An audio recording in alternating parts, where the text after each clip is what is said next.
नमस्कार दोस्तों, स्वागत है आप सभी का। मैं हूं आरवी सर और आज हम बात करने वाले हैं आरआरबी एनटीपीसी जो हाल ही में आई हुई वैकेंसी है। उस वैकेंसी के अंदर सिलेबस क्या रहने वाला है हमारे सब्जेक्ट का। मैं आपको मैथ सब्जेक्ट पढ़ाऊंगा और मैथ सब्जेक्ट के लिए क्या सिलेबस रहने वाला है CBT 1 और CBT 2 का।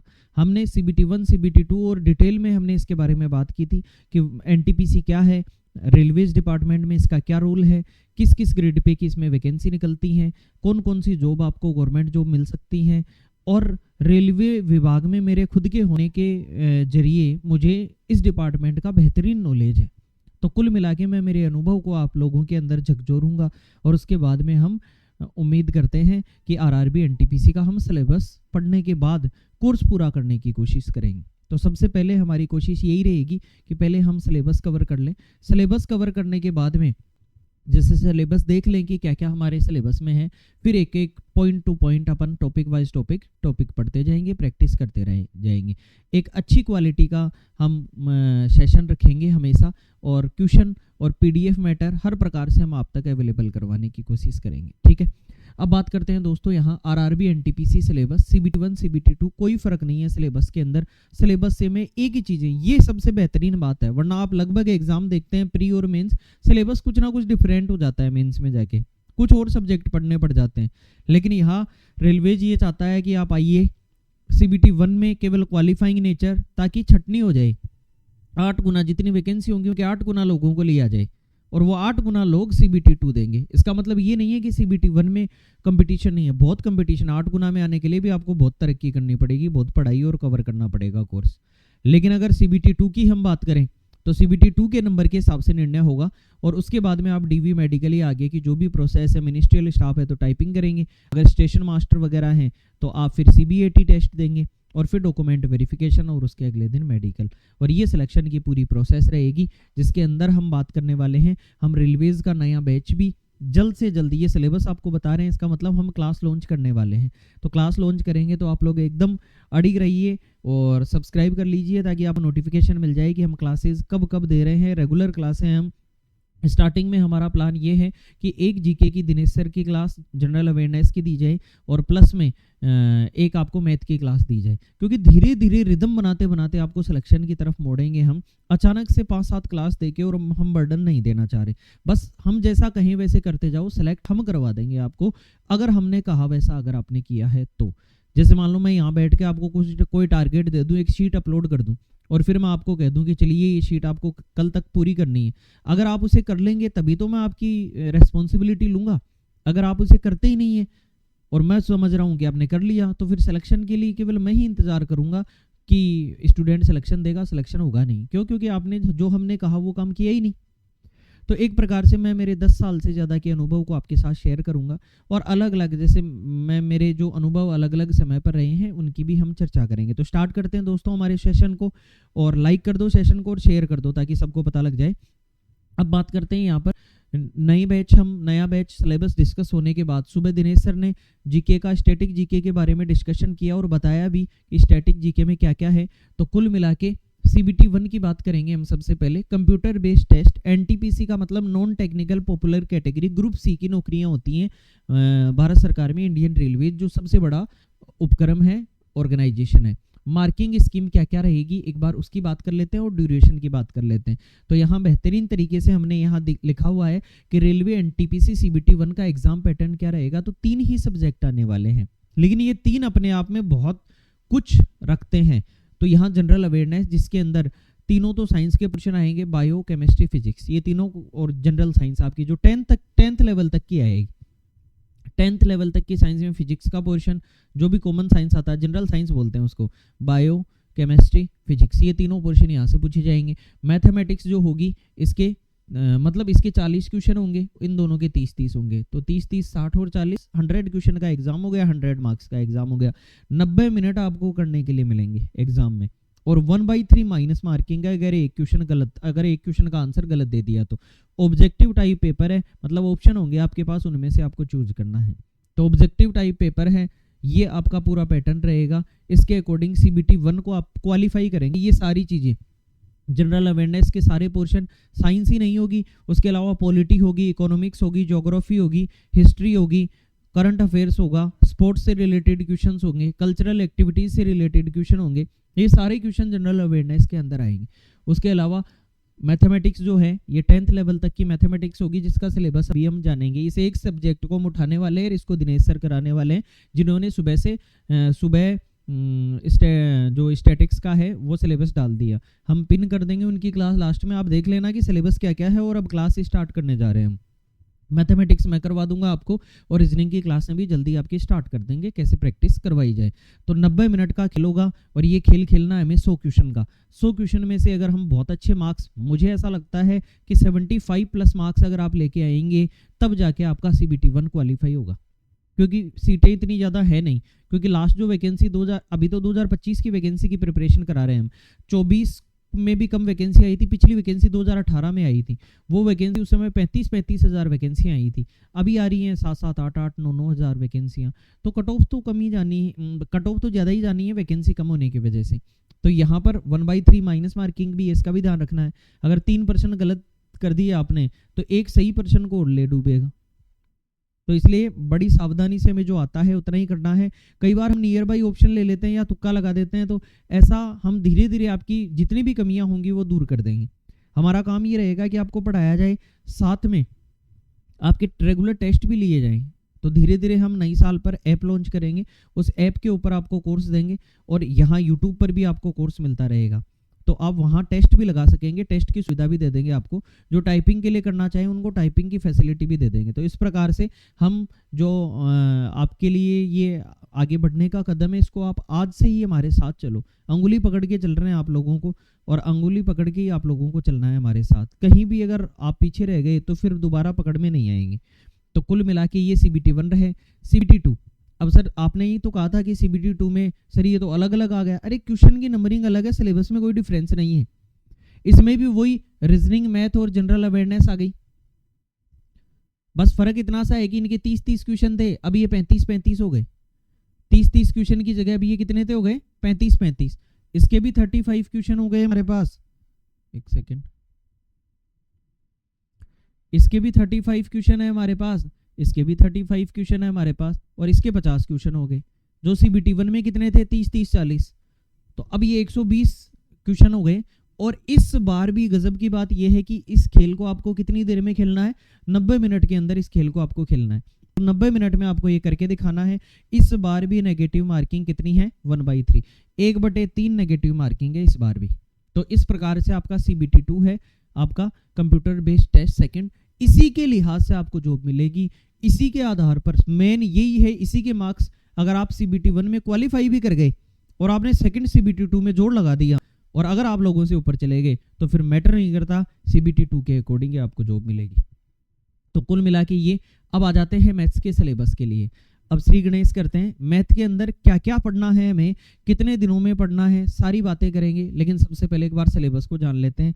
सिलेबस के अंदर आपके कुल मिला के अगर हम बात करें यहाँ पे, तो नंबर सिस्टम एक टॉपिक है। नंबर सिस्टम के अंदर सिंप्लीफिकेशन और बोर्ड मास आ जाता है, LCM HCF आ जाता है, डेसिमल दशमलव आ जाते हैं, फ्रैक्शन भिन्न आ जाता है, इंडाइसेज एंड शर्ट्स आ जाता है, नियर बाई इन्हीं से रिलेटेड डेटा आपसे पूछा जाता है नंबर सिस्टम के अंदर।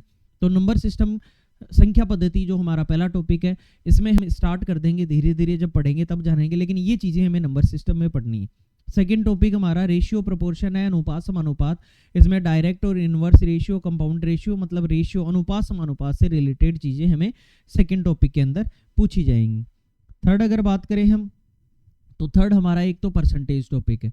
अगर परसेंटेज है तो परसेंटेज की कैलकुलेशन, डिस्काउंट वगैरह ये सारी चीज़ें हमें पढ़नी है। फोर्थ टॉपिक प्रॉफिट लॉस की बात करें तो discount, marked price, MRP, cost price, successive discount, ये सारे क्वेश्चन हमारे प्रॉफिट लॉस से रिलेटेड आ गए। इसी के साथ इन दोनों टॉपिकों के साथ डिस्काउंट टॉपिक भी आ गया। देखो साथ में बात हो रही है तो डिस्काउंट भी पढ़ा जाएगा। सिंपल इंटरेस्ट, साधारण ब्याज, ईयरली, हाफ ईयरली और इंस्टॉलमेंट के क्वेश्चन आजकल पूछे जाने लग गए, तो हमें पता होना चाहिए। तो ये सारी बातें। उसके अलावा कंपाउंड इंटरेस्ट, कंपाउंड इंटरेस्ट यानी ईयरली, हाफ ईयरली और इंस्टॉलमेंट कंपाउंड इंटरेस्ट में भी बनती है, चक्रवृद्धि ब्याज के अंदर भी बनती है। तो हमने बात की नंबर सिस्टम, अनुपात समानुपात, प्रतिशत, लाभ हानि, simple interest, compound interest, time and work, work efficiency और मजदूरी के क्वेश्चन, वेजेस प्रॉब्लम, तो ये टाइम एंड वर्क। इसी के साथ पाइप एंड सिस्टर्न हो जाता है, टाइम, स्पीड एंड डिस्टेंस, समय, चाल और दूरी, जिसमें ट्रेन के क्वेश्चन आ गए, नावधारा के, बोट एंड स्ट्रीम के, और रिलेटिव स्पीड यानी सापेक्ष चाल के सवाल आ गए। तो ये आपके सिलेबस में है। मेंसुरेशन नेक्स्ट टॉपिक आ गया हमारा, जिसमें द्विविमीय और त्रिविमीय, 2D और 3D। देखो 2D में ये फर्क होता है जिसे हम डायग्राम बना के दिखा सकें। जैसे मैं यहाँ कोई भी चीज बना दूंगा, जैसे मान लो सर्कल बना दिया मैंने, तो ये द्विविमीय है। लेकिन 3D की हम कल्पना करते हैं कि जैसे इस प्रकार से एक घन बना होगा, ऐसे हम कल्पना करते हैं, केवल हमने बनाया है लेकिन आइडिया लेते हैं कि ये 3D में 3D शेप हो गई। तो कुल मिला के हम यहाँ पर ये कह सकते हैं कि इस प्रकार की आकृति जिसके अंदर हम 2D और 3D जो 2D जो बना के दिखा सके, जिनमें क्षेत्रफल और परिमाप मतलब एरिया और पेरीमीटर पूछा जाता है, लेकिन 3D के अंदर आप उनका वॉल्यूम भी आ जाता है, कितनी जगह घेरती है, आयतन भी आ जाता है। तो वो सारी तो कई आकृतियां हैं जिनका क्षेत्रफल, परिमाप और वॉल्यूम ये चीजें पूछी जाएंगी। उसके बाद में हमारा आ गया बीजगणित, एलजेब्रा। एलजेब्रा a+b का होल स्क्वायर, a-b का होल स्क्वायर, इस प्रकार के क्वेश्चन। एलिमेंट्री मतलब 10 तक की एकदम सामान्य एल्जेब्रिक आइडेंटिटीज, a+b का whole square, a square minus b square, ये फॉर्मूले पर क्वेश्चन। लीनियर इक्वेशन यानी रेखिक समीकरण के क्वेश्चन, क्वाड्रेटिक इक्वेशन यानी द्विघात समीकरण के क्वेश्चन, और पोलिनोमियल्स यानी आपका बहुपद के क्वेश्चन। पोलिनोमियल यानी बहुत सारे पद होंगे, वो सारे क्वेश्चन आपसे यहाँ पूछे जाएंगे। तो इस प्रकार से आपसे पूछा जाएगा। और क्या है आपके सिलेबस में, एक बार वो भी देख लेते हैं। उसके अलावा ये 2-3 चीजें हो रहे हैं। क्या है ये 2-3 चीजें? एक तो है ज्योमेट्री और ट्रिग्नोमेट्री। तो बेसिक ज्योमेट्री है, line and angle, triangle, circle, quadrilateral, ये सारे जो हमने यहाँ मेंसुरेशन में बात की है ये यहाँ भी जानने हैं। ज्योमेट्री के अंदर भी त्रिकोणमिति भी है आपके, ट्रिग्नोमेट्री फंक्शन है, sine theta, cos theta, tan theta, और इनसे रिलेटेड और भी कई प्रकार के क्वेश्चन आपसे पूछे जाएंगे। आइडेंटिटी और sine square theta plus cos square theta बराबर 1, और वो टेबल वाले क्वेश्चन जो 30 डिग्री, 60 डिग्री, 90 डिग्री, तो वो सारे क्वेश्चन आपसे कवर करा देंगे। एक हाइट एंड डिस्टेंस है, जैसे मीनार किसी समुद्र में किसी नाव से इतनी दूर है, हाइट कितनी है, तो उन्नयन कोण, अवनमन कोण, एंगल ऑफ एलिवेशन, और इस प्रकार के जो भी क्वेश्चन पूछे जाएंगे हाइट एंड डिस्टेंस में आ जाएंगे।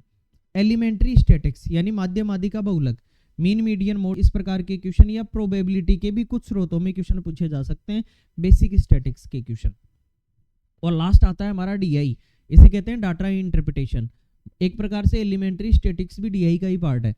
Interpretation of graphs, bar graphs, pie charts, tables, इस प्रकार के कई प्रकार के टेबुलर ग्राफ्स आते हैं जिनसे हमें डेटा को पढ़ना पड़ता है। तो कुल मिला के दोस्तों हमने यहाँ ये बात की कि ये हमारा मैथ का सिलेबस है, और इस मैथ के सिलेबस को यहाँ से नंबर सिस्टम से लेकर और हमें डाटा इंटरप्रिटेशन तक पूरा करना है। अगर बात करें CBT 1 की, तो इसमें 30% वेटेज है, 30 क्वेश्चन यहाँ से आएंगे। और CBT 2 की बात करें तो 35 क्वेश्चन 120 में से यहाँ से आएंगे, और ये बहुत इंपॉर्टेंट है। अगर हम रेगुलर क्लास आपको देते हैं तो एक भी क्लास आपकी मिस नहीं होनी चाहिए। क्लास आप डाउनलोड कर लेना या लाइव देख लेना, जैसे आपको ठीक लगे वैसा आप कर लेना धीरे धीरे। अब बात करते हैं इससे आगे। ये हमने सिलेबस का डिस्कशन किया है कि सिलेबस में क्या क्या होगा, हमें क्या क्या पढ़ना है। अब बात करते हैं इसके आगे। आपके लिए कुछ मोटिवेशनल कोट है। ये रास्ता हम यहाँ से शुरू कर रहे हैं, मंजिल तक जाएगा। अब आप हमारा साथ पकड़ेंगे यहाँ से, तो आपको कहीं ना कहीं जॉब तक ले जाने की हम कोशिश करेंगे। आपके सजेशन हमारे लिए एकदम आमंत्रित हैं, इनवाइट हैं कि आप लोग सजेशन दें। हार मत मानो, शुरुआत हमेशा मुश्किल से ही होती है। कभी भी हार मत मानिए, शुरुआत हमेशा मुश्किल से ही होती है। लगता शुरुआत में ऐसा है हर व्यक्ति को कि स्टार्ट कहाँ से करूँ, स्टार्ट कहाँ से करूँ। आप में से बहुत सारे स्टूडेंट ऐसे होंगे जिनके दिमाग में होगा कि from where I will start, तो स्टार्ट कहाँ से करूँ। तो हमारे साथ करो स्टार्ट, हम जो क्लास से स्टार्ट करें उसके साथ स्टार्ट करो, अपने आप ही कारवां बनता नजर आएगा आपको। तो आप हमारे साथ स्टार्ट कर सकते हैं, हम आपका सिलेबस कंप्लीट करवाएंगे यहाँ पे। तो ये मेरे द्वारा आपको क्लास दी जाएगी। आरवी सर वर्तमान में इंडियन रेलवे का हम हिस्सा हैं। पहले CRPF में SI के पद पर मैंने जॉब की है काफ़ी समय तक, उसके बाद रिजाइन देके मैं यहाँ आया हूँ, और ये मेरे कुछ अचीवमेंट्स हैं जो आप तक पहुँचाने की ज़रूरत है। आने वाले समय में हम SSC के भी कुछ बैच लाने की कोशिश करेंगे। इस लेक्चर के लिए थैंक्स, और आप सभी ने इस लेक्चर को देखा। आपने अभी भी लाइक नहीं किया है तो अपनी वीडियो को लाइक कर दो। जितने भी अपडेट्स होंगे रेलवे NTPC से रिलेटेड या SSC से रिलेटेड, तो वो सारे आप तक पहुंचाए जाएंगे। या फिर कोई स्टेट एग्जाम होगी जो हमें ऐसा लगेगा कि इस बात यह खबर स्टूडेंट्स को पता होनी चाहिए, तो आप तक वो चीज़ हम पहुंचाएंगे। अब हम सब मिलके और एक बड़ा कारवां बनाएंगे, और धीरे धीरे अपने आप ही क्राउडिंग बनती जानी चाहिए, ताकि हम बेहतरीन जो कर रहे हैं काम उसको ज़्यादा से ज़्यादा लोगों तक पहुँचाया जा सके। अब बात करते हैं इससे आगे की प्लानिंग। एसएससी का न्यू बैच आएगा और उस बैच के लिए भी हम पहले एक बार एक बैच को स्टार्ट कर दें, क्योंकि एक काम को अगर स्टार्ट करने की सोच रहे हैं तो पहले एक बार वो काम हो जाए, उसके बाद में हम एसएससी के बैच के लिए भी आगे रन करेंगे। तो जितने भी लोग हैं, देखो एसएससी और रेलवेज में केवल इतना सा फर्क है कि इंग्लिश और ऐड हो जाता है, बाकी रेलवे के लिए भी पढ़ना आपको एकदम टॉप लेवल ही पड़ता है। आप ये मत कहिए कि लेवल ही आ जाता है, पढ़ना आपको पूरा ही पड़ता है। आप ये नहीं कह सकते पेपर कैसा आ रहा है क्या नहीं आ रहा, जीके बहुत है ये मान लो इसके अंदर में। तो कुल मिला के अगर आप ये बैच अगर इसकी तैयारी कर रहे हैं, साथ के साथ प्रैक्टिस कर रहे हैं, तो आप कोई भी पेपर दें। फिर तो एक बात बताइए, कई बार आपने देखा होगा कोई व्यक्ति एक एग्जाम में सिलेक्ट हो जाता है तो उसका दूसरी एग्जाम में भी बहुत जल्दी नंबर आता है। इसके पीछे क्या रीजन है? क्योंकि उसकी तैयारी उस लेवल की हो गई, तो उसका तो दूसरे एग्जाम में सिलेक्शन ही नहीं होना चाहिए था। तो इसका मतलब सिलेबस नियर बाई ही रहता है, लगभग वही रहता है। अब एक बात बताओ, आप क्लासिकल डांस पढ़ रहे हो तो ऐसा थोड़ी है कि यहाँ डांस में उसका अलग आंसर है और वहाँ दूसरा हो जाएगा, नहीं होगा ना। तो बहुत सारी 99.99% चीज़ें सिमिलर हैं इंग्लिश को छोड़कर। इंग्लिश रेलवेज में और दिल्ली पुलिस में नहीं आती, एसएस में आती है, बाकी इनका सिलेबस लगभग 99.99% सेम है। आपको केवल अपने सब्जेक्ट कवर करने हैं। तो हाल ही में मैं और दिनेश सर आपके लिए एक तो जीके का पोर्शन और एक मैथ की क्लास स्टार्ट करने जा रहे हैं जल्द से जल्द। एक एक क्लास हम क्लास पे नंबरिंग डाल देंगे कि क्लास 1 क्लास 2 इस प्रकार से। तो एक एक क्लास आपके जहन में होनी चाहिए, फिर कॉपी बना लेना और फिर कॉपी के साथ साथ आप कंप्लीट नोट्स बनाते हुए चलना और प्रैक्टिस करते हुए चलना। जिसने अब ठानी है, कोई देर नहीं हुई है, अभी फॉर्म ही चल रहे हैं, अभी पर्याप्त समय मिलेगा आपको लड़ाई लड़ने का। फिर भी अगर आप लड़ाई नहीं लड़ पाए ना तो फिर कमी आपकी मानी जाएगी, क्योंकि हम आपके साथ खड़े हुए थे, आपके लिए खड़े हुए थे, इसलिए आप आज उठकर खड़े हो सकते हो और हमारे साथ चल सकते हो। आज के लिए इतना ही करते हैं दोस्तों, इसके अलावा बाकी हम नेक्स्ट क्लास में करेंगे। तो थैंक यू सो मच और अपना और अपनों का ख्याल रखिए। बाकी नेक्स्ट क्लास में मिलते हैं। मैं हूं आपका आरवी सर। जय हिंद, जय भारत। धन्यवाद दोस्तों।